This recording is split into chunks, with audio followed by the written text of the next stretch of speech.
जिंदगी का। अब कभी विचार करना, अच्छा एक बात बताओ, क्या कभी बस पे बैठने के पहले बस वाले ने आपके सामान का वजन तौला? बोलो। ट्रेन पे बैठने के पहले क्या कभी सामान का वजन तौला जाता? बोलो हाँ या ना। पर हवाई जहाज पे बैठने के पहले तौला जाता है, हाँ या ना? क्यों? क्योंकि उड़ने के लिए फिक्स वजन चाहिए। ज्यादा होगा तो उड़ नहीं पाएंगे, बीच में ही नीचे आ जाएंगे। ऐसी ही जिंदगी है, अगर तुम्हें भी उड़ना है तो अरमान कम रखो, जिंदगी का मजा लेना है तो सामान कम रखो। है? जिंदगी का आनंद लेना है तो अरमान जो है सो भगवान की कृपा है, नहीं है सो भी भगवान की कृपा है। तो प्रश्न है कि अंदर से वो विकार जो मत्सर है वो बड़ा खतरनाक है। मच्छर के लिए तो वो अगरबत्तियां बन गई, मॉर्टीन बन गई, ऑल आउट बन गई। मच्छर काटे ऑल आउट जला लो, अगरबत्ती जला दो, मच्छर नहीं काटेगा, मच्छर भग जाएगा। लेकिन मत्सर के लिए अभी कोई ऑल आउट नहीं बना।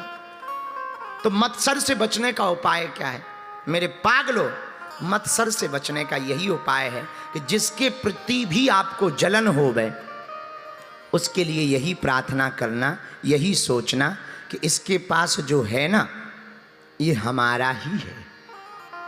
और जब हमारा मान लेंगे तो फिर अपना कभी मिटाने का भाव या जलन का भाव प्रकट नहीं होगा और धीरे धीरे आपकी दृष्टि व्यापक हो जाएगी, पूरा विश्व ही तुम्हारा परिवार हो जाएगा। सब अपने लगने लगेंगे। है ये कठिन, पर धीरे धीरे अभ्यास से लाया जा सकता है। संतों का स्वभाव क्या होता? वो दूसरे के दुखों को देख करके दुखी हो जाते। तो मेरे पागलों, हमने आज की कथा में सूत्र दिया कि कथा के रस को मन में भरना है तो बाहर के अंदर के वासना के रस को, क्रोध के रस को, ईर्षा के रस को बाहर निकालना पड़ेगा। अब प्रश्न उठता है कि संभव कैसे है? एक ही उपाय है। कोई पानी से भरी बोतल हो तो उसे लुढ़का दो। क्या कर दो? बोलो बोलो। लुढ़का दो, गिरा दो। गिरा दो तो पानी गिर जाता है, बोतल खाली हो जाती है। वैसे ही अपनी जिंदगी है। तुम्हारी जिंदगी में वासना भरी हो, क्रोध भरा हो, मत्सर भरा हो तो अपने आप को भी गुरु के चरणों में लुढ़का दो और ये लुढ़क जाएगा तो ये रस भी बाहर निकल जाएगा। है? ये लुढ़क गया, बस हो गया काम। तिब्बत में एक प्रयोग किया जाता है, गुरु की तरफ मुख करके शिष्य को 1000 बार प्रणाम करवाया जाता है। 1000 बार। और दिन भर प्रणाम ही करता रहे, लेटे फिर उठे, लेटे फिर उठे। तो हम एक दिन किताब पढ़ रहे थे तिब्बत की, तो हमें समझ में नहीं आया कि ये 1000 बार प्रणाम करने का तात्पर्य। फिर उसमें लिखा नियम में कि गुरु देखे या ना देखे, सो रहा हो। हम तो कहते, वो तो कह रहे थे कि बाथरूम में भी गुरु हो तब भी तुम प्रणाम लगो, करो करो प्रणाम। पर इसका मतलब क्या है? तो हमें एक अर्थ समझ में आया। हमने कहा ये प्रणाम का मतलब ये नहीं है कि प्रणाम करो, प्रणाम का मतलब ये है कि तुम झुकना सीख जाओ। झुकने का प्रयोग है, झुकना सीख जाओ। इस प्रयोग के लिए प्रणाम। और मेरे पागलों, एक प्रणाम कई परिणाम बदल सकता है। एक प्रणाम कई परिणाम बदल सकता है। तो प्रश्न है कि अंदर के मन को ठीक कैसे करें? बोतल भरी हो तो लुढ़का दो तो पानी खाली हो जाएगा। वैसे ही मन कुविचारों से, बुरे विचारों से भरा हो तो मन को भी गुरु चरणों में लुढ़का दो, ये मन भी तुम्हारा खाली हो जाएगा। अब फिर वही कल वाली बात कि वो गुरु कौन है? जय जय जय हनुमान गोसाई,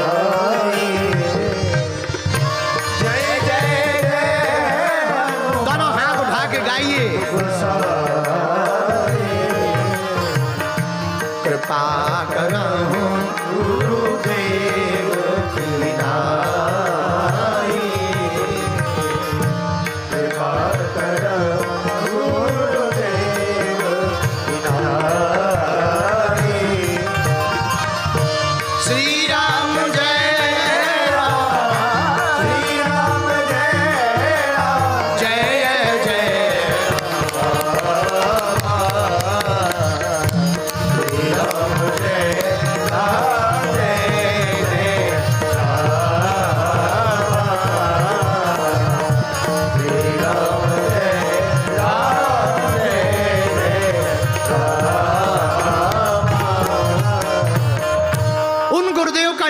ही हनुमान जी महाराज है, जिन हनुमान जी की प्राण प्रतिष्ठा इस भिवंडी के स्थान पर हो रही है, उन्हीं हनुमान जी को अगर कोई गुरु बना ले तो हमें लगता है हनुमान जी जैसा सदगुरु मिलना कठिन है। हनुमान जी जैसा गुरु कौन हो सकता है? और हनुमान जी जैसा गुरु मिल जाए तो मेरे पागलों, अपने आप को उनके चरणों में लुढ़का देना। हम भरोसे के साथ कहते हैं, तुम बुरे विचारों से खाली हो जाओगे, रिक्त हो जाओगे, लेकिन सुविचारों से भर जाओगे।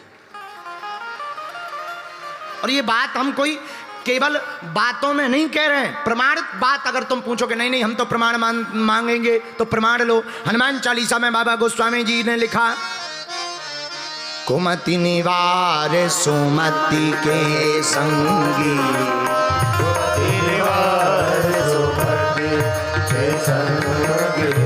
कुमति निवार सुमति के संगी,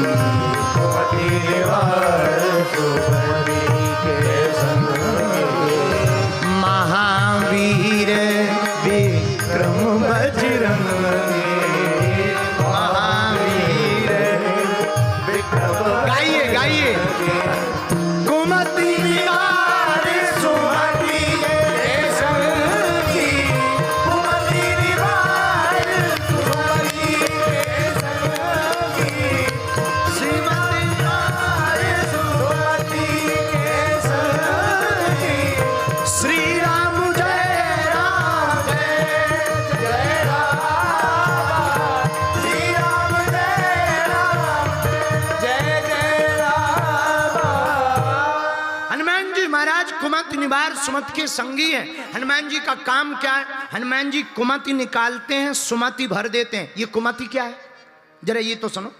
ये कुमति यही है जो हम तुम्हें अभी बहुत देर से समझा रहे। कुमति का मतलब बुरी मति। ये बुरी मति, कुमति क्या और सुमति क्या, एक लाइन में समझ जाओगे आप। आज की कथा आपके बहुत काम की है मेरे पागलों। जो परमात्मा में पत्थर देखे, जो परमात्मा में पत्थर देखे वो है कुमति, और जो पत्थर पत्थर में परमात्मा देखे वो है सुमति। हाँ, बस इतना ही अंतर है। जिसे परमात्मा में पत्थर दिखाई देवे, समझ जाना कुमति से भरा है, और जिसे पत्थर में परमात्मा दिखाई देवे, समझ जाना ये सुमति से भरा हुआ है।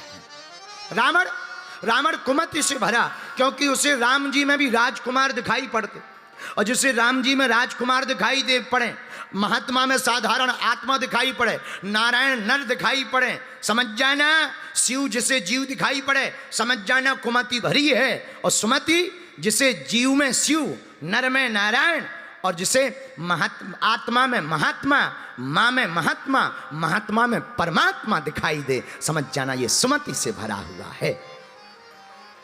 पर ये कहना सरल है, इसे जीवन में उतारना बड़ा कठिन है। थोड़ी देर के लिए तो कई लोगों पर श्रद्धा हो जाती है, पर श्रद्धा उचट जाती है। ये संभव कैसे है? एक ही, जा पर कृपा राम की होई, जा पर कृपा राम की होई, जा पर कृपा